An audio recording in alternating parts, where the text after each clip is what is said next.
It's Miss Clap Rich coming to you from my very own home.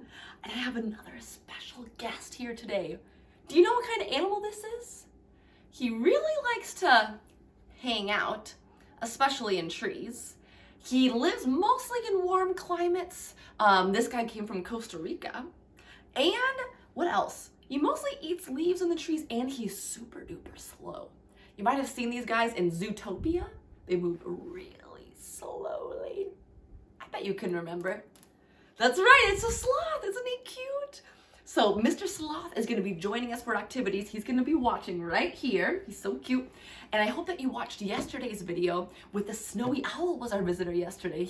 And you saw how she could turn her head almost all the way around. It was amazing. And we made bird feeders yesterday. And I saw a bird eating off of my feeder today. So watch that so you know how to make something like that, okay? But today we're going to do 3 fun things. Number 1, I'm going to show you a game that you can play with things that you have right in your home.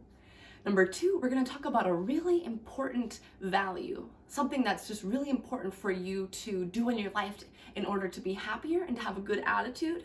And the last thing is a really cool craft activity that's also really easy to do. So where should we start with the game? Come on over here. So, I actually was playing this game earlier. I got to get my things. But I bet you have some shoes laying around the house, right? Big shoes, little shoes. All you have to do for this game is line up a variety of different types of shoes and ball up a couple pairs of socks. You could play this by yourself, or you can have a couple family members play with you. And all you have to do is try to get the sock into the pair of shoes. Let's try. Oh, that was really, really close. Ready? Should I try behind the back? It's gonna be even harder. Ready? Oh, almost. That was really close. So just give it a try. I used to play this when I was growing up, and you could take like the shoes that have a little bit smaller, thing on the hole on the top. You can make those worth even more points, like bonus points, because it's harder to get the socks in there. And just, you can keep track of points and play with your family. It's actually really, really fun. Whenever I would have kids in my office at school, and I'd have them pick up like toys or something that we were playing with, I knew that kids loved to just toss the toys in the bucket instead of just setting them in there, So I know how much you guys like to aim and play games, so this is gonna be a good one. Okay, on to our next activity. So, I wrote some cards about a very important topic that I think people of all ages need to know about. Kids, adults, and everybody in between. So my first question for you is, what are some things that make you happy? It's really important for you to know these things so that when you are feeling sad, that you can remember, what are the things that make me happy? And we're gonna talk more about that.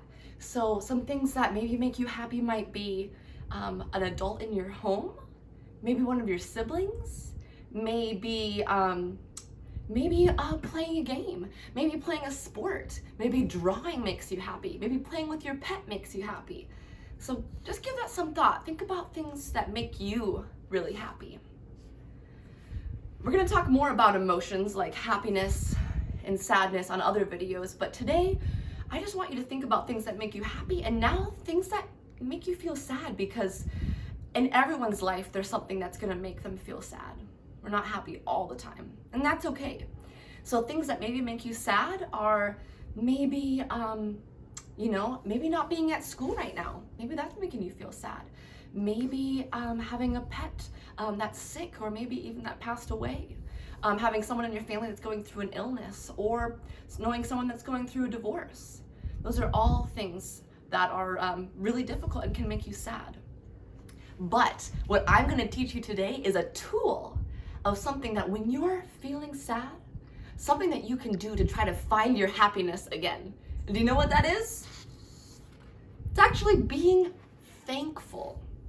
Being thankful for even the little things. Like the first question that I asked was, what makes you happy? Think about those things when you're feeling sad. Think about, what can I still be thankful for? Even when times are terrible, you can still find something to be thankful for. Like, I have some examples actually. I've done this in some of the classrooms at my schools, and kids do a great job of understanding this. So here's a sad situation. Maybe you failed a test at school. and you're feeling really bummed and frustrated. And that's okay to feel that way. But then you have to ask yourself, is there something that I can still find to be thankful for, even when I fail a test? Maybe you could be thankful that you're even at school. Did you know there's kids all over the world that wish they could be going to school, that would do anything to be sitting in a seat listening to their teacher? And I know we're kind of feeling that way right now. And you could also think, you know what? Even though I failed a test, maybe it will encourage me to study more next time. And you can just think about things that will make you feel happier, even in this frustrating situation. I have two more. Let's see. You think to yourself, man, math is really difficult for me. It's difficult for a lot of people. And maybe you feel kind of frustrated about that. But is there something you can still be thankful for? What about the fact that even though you're not the best at math, you are an amazing artist, or you're an amazing reader? You can still remember the things that you are good at. Nobody is great at everything. So even though you may not be good at some things, remind yourself, you know what? There's still things I can be thankful for and thankful that I'm good at.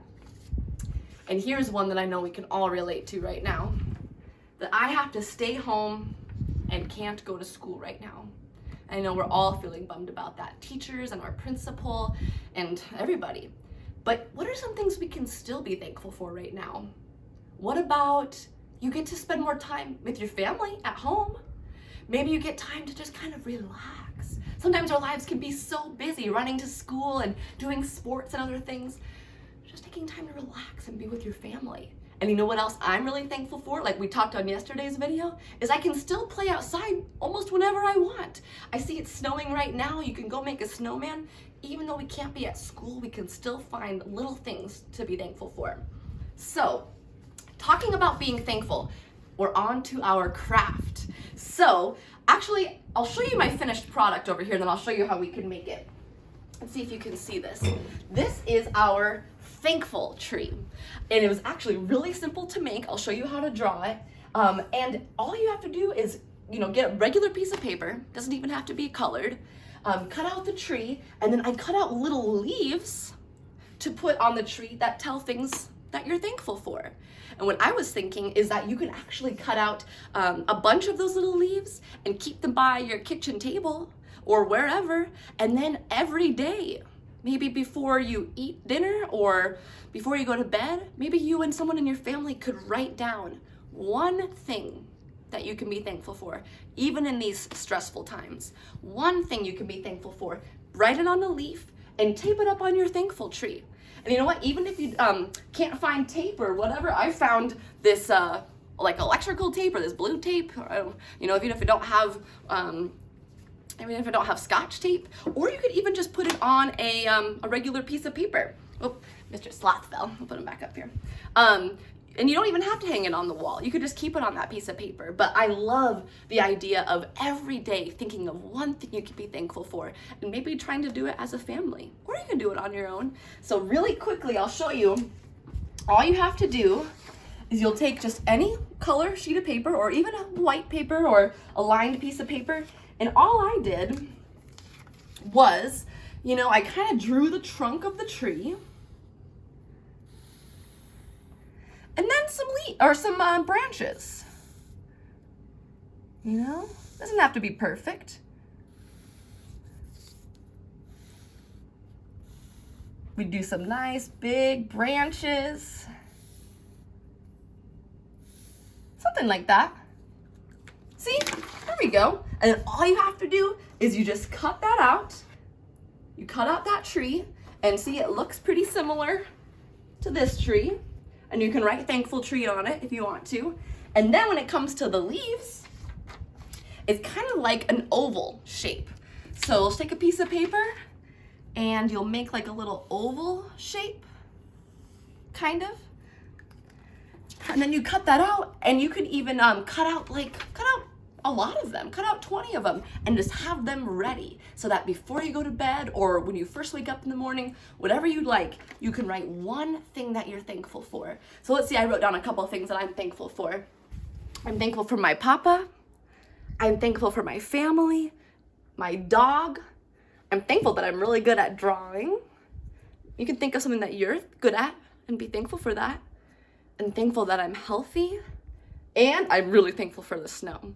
And so you can just put leaves all over this and just create a tree. And then whenever you're feeling frustrated or sad, or maybe even with someone like an adult in your family is feeling frustrated, you can say, hey, why don't we look at the thankful tree and see what we can still be thankful for? You know who I bet would love to hang out in the thankful tree? Mr. Sloth. Totally. So I'm excited to make another video for you guys tomorrow, and I really appreciate you guys joining me. I've been getting all sorts of great comments about people making the bird feeder and doing some of the other activities I've been doing. So be sure to look out for my video tomorrow on Friday, and I'll have another guest with me. So until then, please know how much I really, really care about you. I miss you guys, and I think of you all the time, and I know your teachers do too. And remember, you truly are amazing, exactly as you are. No matter what your talents are, or if you're having a good day or a bad day, or feeling sad or happy, you still are amazing, exactly as you are. So let's remember what we have to be thankful for, and I will see you tomorrow.